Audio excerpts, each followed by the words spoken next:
come into the second game, then you get the opportunity to go. And playing well, you had one incident, I think, in the box against Ghana. I thought it was a penalty. Yeah. I thought it was a penalty, personally. And I actually think if the game was 10, 15 minutes into it, I think he would have given it. I think it was just because it was such an early incident. I didn't think he wanted to make a decision that quick because it would have changed the game. You're probably right, but he made a decision that did change the game, and that was the ball on the line. Just take it through us, that moment. Well, I'm disappointed in a way, not through what the ref did or anything like that, but I thought we had a chance to clear it, and we didn't. Obviously, I had my man marking. We had our positions, and the cross come in. We kind of cleared it, but we didn't. We gave him another chance to get it across. And by that time there, my guy had kind of drifted in, but then drifted out. So I've kind of left him, and I've looked back and I've seen a bit of space. So I thought, well, I'll just cover that because Schwarzer can't cover the whole goal. Then we had another chance to get rid of it, but we didn't. And this is where, you know, I give credit to defenders where they just boot it out because they think, you know what, let's just clear it, set up again. And we did it, and obviously look what happened. They ended up doing a bit of magic down that line, cutting it across, and obviously I'd left my man and to come back and drifted near on the post to cover that kind of area, and the guys hit it, and with the altitude, the pace of the ball, it's just come up, and to this day I still will say I didn't handball it, but obviously it did hit my arm, but where could I have moved my arm? Unless I physically detached my arm and put it to the other side, there's no way I could have got out of it. Yes, penalty. No doubt about it, penalty. I still would complain that it wouldn't have been, but penalty. Red card, I thought was very harsh. Yellow card, no problem. Yep. But not a red card. And I actually think after he's made the decision, I think he realised that, yes, penalty, but not a red card. But that's football. You can't cry over spilt milk. And as you walk off, but what's the feeling? You've waited so long.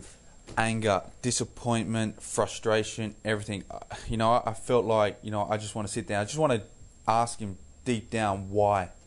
You know, I worked so hard, and it wasn't the 8 weeks prior to that. It was the whole 6 months trying to get back from this injury, getting there. This was the big moment for me to, you know, go out there and play. And as I said, I was feeling great. I was feeling good. Everything was going well. We had got a goal up. Obviously, it was going to be 1-1 there with a penalty unless Schwarzer pulled something out. But again, it was disappointing, and I was angry. And then as soon as I walked in, they tried to get me in this room, which I felt sorry for the guy because I gave him every abuse possible, and I apologised after, but you can't try to stop that. It was just frustration, really. Just a lot of anger and frustration. I saw some of your comments, I think after the World Cup or around that time, going back to 2006 with the penalty decision against Italy, and you were raising the question about why Australia, conspiracy theories about why is this happening to us. You still believe that? I still believe that. I think that we do get hard done by, but I can't complain this World Cup because it happened to one of the biggest nations in the World Cup, and I think because it's happened to a big team now, especially England with the goal, I think now FIFA will look at probably goal line technology or incidents like that, whether it's a penalty incident or whether it's a goal line. I think they've got to. I know over a period of time it evens itself out in a season, and you know what, I've been in situations where I've hit the bar and it's gone over the line. Everyone's seen it except them, but I've been on the other side, so it's a tough one. But in them situations, for me, yes, I'd like to see it. Just on the Germany game, there a lot of discussion, a lot of criticism, a lot of opinion, everything around the approach to that game. I'm interested in what your, not whether you should have played or not, just the way Australia came into that game. What was your view? I know some of the players after the tournament even said, look, we don't think it was approached the right way. What's your view?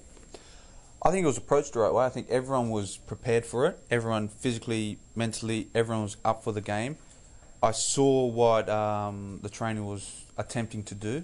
He was attempting to block it up, hopefully counter-attack, keep the game at a 0-0 game, and then bring me, Bresh, and Josh on to try to nick a goal.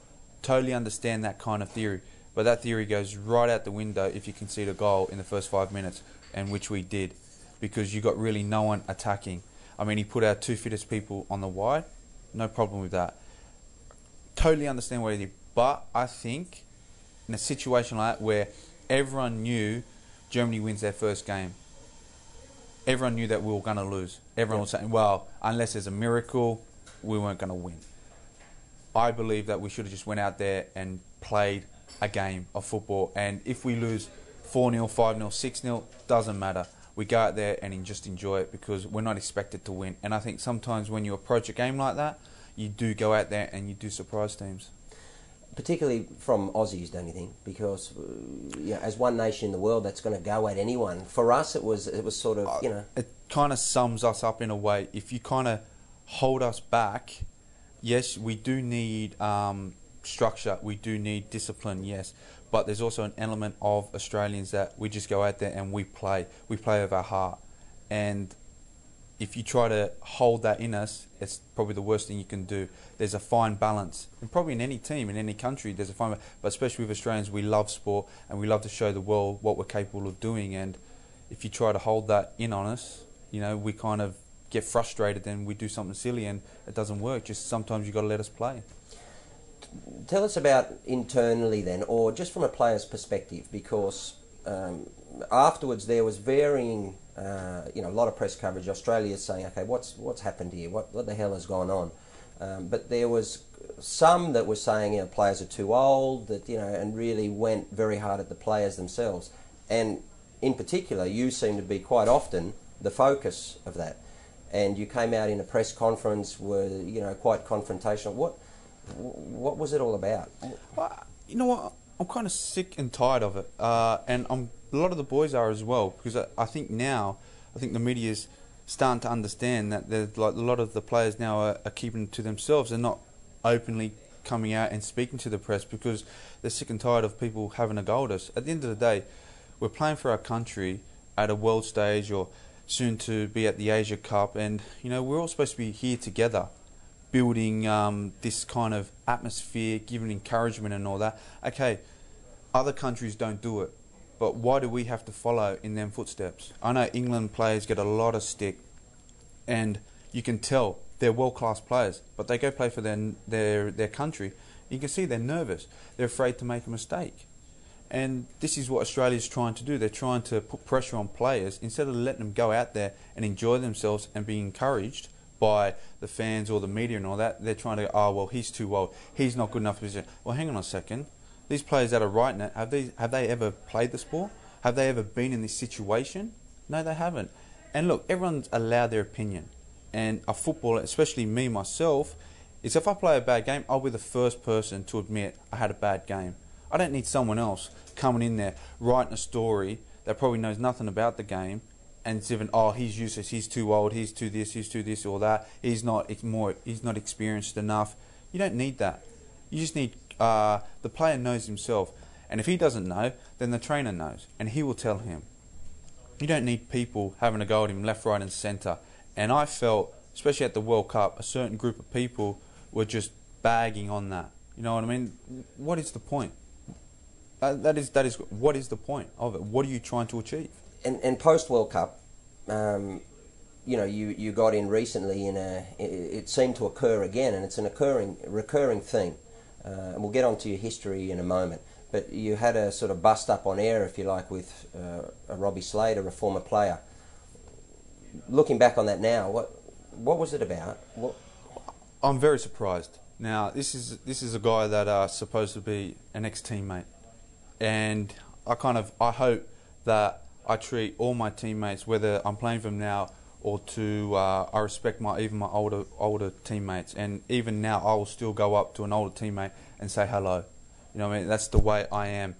And for a teammate to come out and say something like that without any truth to it at all, I was shocked. And you know what? Let's face it, I'm not going to stand by. If it's true, no problem. I'll be the first. I would have probably come out and said it.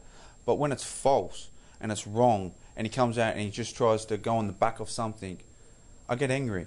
And I thought, well, that's enough. I can't have this where people are just making lies up about me, because it doesn't matter what anyone says. If people read it and people don't hear a comeback, then people think it's true. And I don't want that kind of stuff told about me when it's lies.